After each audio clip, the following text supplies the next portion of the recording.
Salam alaikum. Correction de l'exercice 2, TD3, S1. Les ensembles suivants, munis des lois considérées, sont-ils des groupes? Premièrement, l'ensemble G1 plus l'ensemble des fonctions affines, c'est-à-dire de la forme AX plus B, avec A appartient à R étoile et B appartient à R. Donc, prenons A appartient à R, sans étoile. Donc, on va montrer que G1 plus est un groupe. Donc, il suffit de montrer que G1 plus est un sous-groupe de l'ensemble des fonctions numériques réelles. On a donc, en prenant θ de x, l'ensemble, c'est la fonction nulle, 0x plus 0. Donc, on prend a égale à 0, b égale à 0, donc appartient à G, c'est une fonction affine. Puis, nous allons prendre quel que soit f et g affine. Attends, la différence est une fonction affine. Donc, on va exprimer le fait que f et g des fonctions de G1, donc quel que soit x appartient à R, on écrira f de x moins g de x sous la forme de a moins a' x plus b moins b'. Donc, c'est une fonction affine, donc f moins g appartient à G1. Par contre, l'ensemble des fonctions croissantes de R dans R, muni de l'addition, n'est pas un sous-groupe des fonctions numériques. Contre-exemple, considérons la fonction x à x au cube et x a pour image 2x au cube. La différence est une fonction, donc ça c'est une fonction croissante, ça une fonction croissante, mais ça est une fonction décroissante.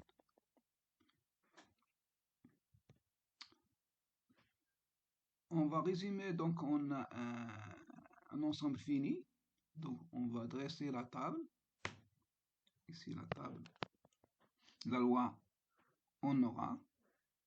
Donc on remarque que cette table admet un axe de symétrie. Tout élément admet un symétrique, c'est lui-même, d'accord? Le symétrique de F c'est F1, le symétrique de F2 c'est F1, c'est F2, le symétrique de F3 c'est F3, etc. Donc tout élément admet un élément neutre. L'élément neutre c'est F1 et que cette loi elle est bien donc symétrique, donc ça représente que la loi est commutative ainsi qu'il est associatif. Voilà, conclusion, donc on a bien un groupe abélien.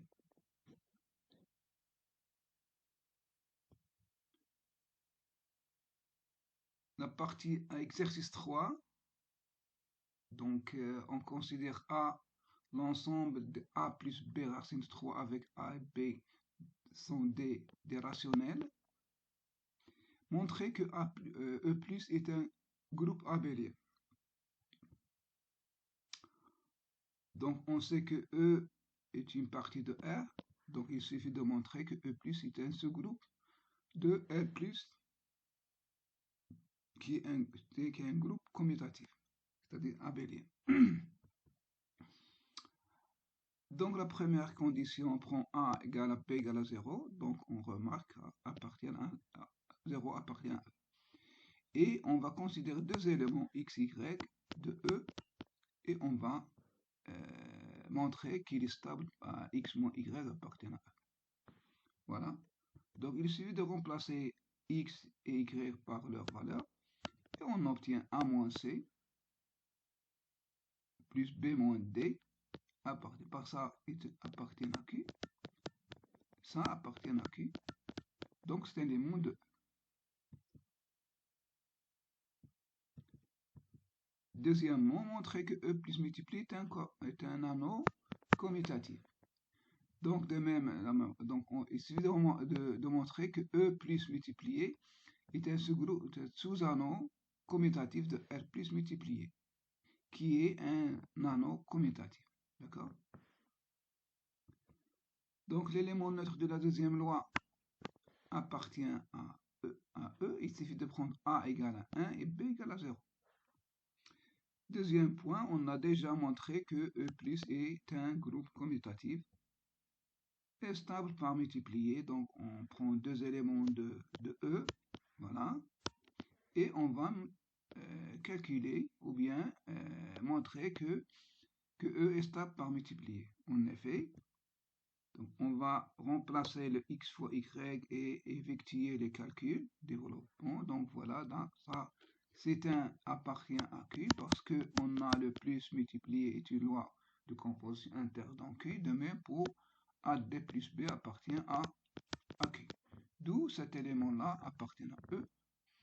Comme la loi multipliée est commutative dans R, alors on a E plus multiplié est un nano commutatif.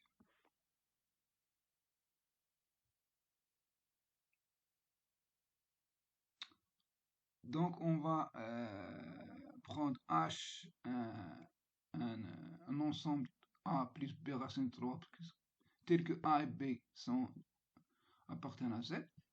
Et n de x, c'est A carré moins 3B au carré. Donc, pour tout x appartient à E. Montrer que pour tout x, y appartient à E, on a n de x, y, c'est n de x fois n de y. En effet, il suffit de remplacer le x, y par leur valeur et appliquer la définition de n de x. Voilà. Et on effectue le calcul. Donc voilà, on va ajouter, retrancher 6ABCD pour avoir une identité remarquable. Voilà.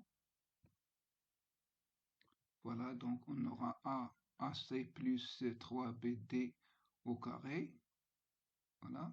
Moins 3BD plus BC au carré.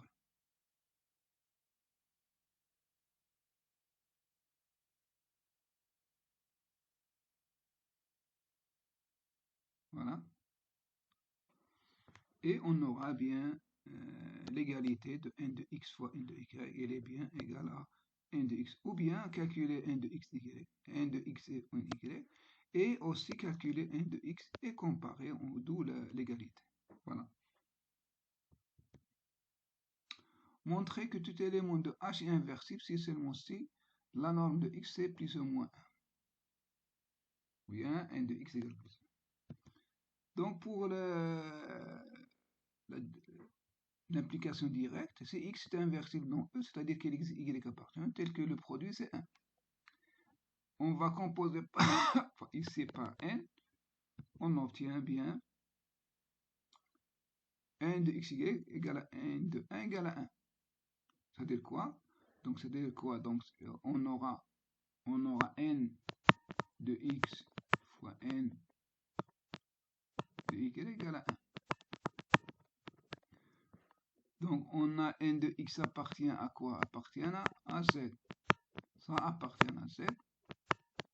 Donc c'est-à-dire que n de x et n de y sont des éléments inversibles. Donc les seuls non inversibles dans z sont 1 et moins 1. Donc on aura n de x égale à n de y égale à 1, ou bien n de x égale à n de y égale à moins 1.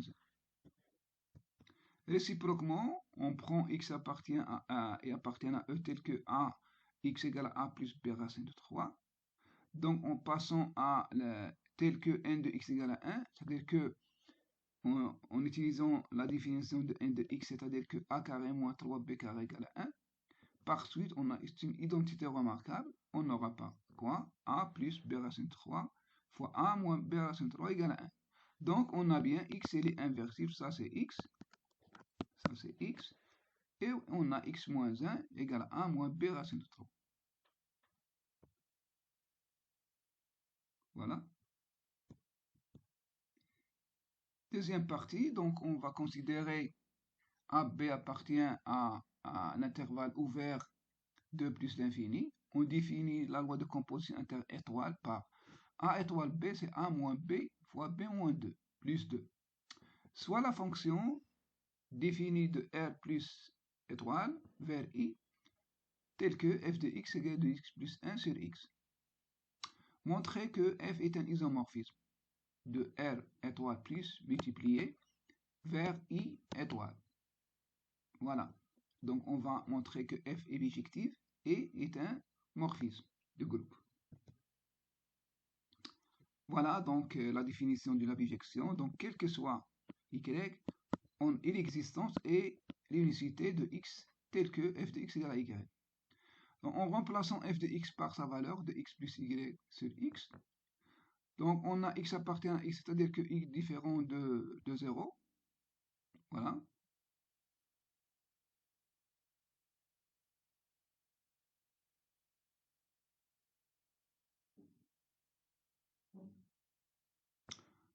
Par suite, on aura 1 sur x plus 2 égale à y. Donc, comme y appartient à u, donc on aura le y, donc y est différent de 2. On peut diviser par y moins 2. On aura le x c'est 1 sur y moins 2. Donc, on a le x existe, il est unique. Parce que l'inverse est y moins 2, il est unique, différent de 0. Et l'inverse existe, donc il est unique. Donc, voilà. Reste le morphisme. Donc, on prend f de x, y, deux éléments de R étoile plus. Voilà. Et en appliquant le étoile ici étoile, f de x étoile f de y égale la définition de étoile, ça donne cette équation-là. Et on va remplacer le f de y, f de x, et on aura 1 sur x plus y plus 2 est égal à f de x. Voilà. Donc, c'est un isomorphisme. Déduire la structure de I étoile. Qu'est-ce qu'on a? On sait que R étoile plus multiplié est un groupe commutatif. F est un isomorphisme de ce groupe vers I étoile. Donc, I étoile est un groupe abélien parce que l'isomorphisme transfère la structure du groupe. Calcule l'inverse de x de i pour la loi étoile. Voilà. Donc, on a i, soit y appartient à i, alors x appartient à r étoile plus, tel que f de x égale à y. Par suite, qu'est-ce qu'on a? Y moins 1, c'est quoi y moins 1? C'est f de x tout moins 1. Puisque f est un morphisme, on peut faire entrer ce moins 1, donc voilà. Et qu'est-ce que c'est f de x? On aura f de x, c'est 2 plus x, parce qu'on a f de x, c'est 1 sur x plus 2. Donc, on aura le 2 plus, donc x, c'est quoi? C'est f moins 1 de x, c'est 1 sur y moins 2. Donc, on aura le y moins 1, c'est 2y moins x sur y moins 2. Voilà.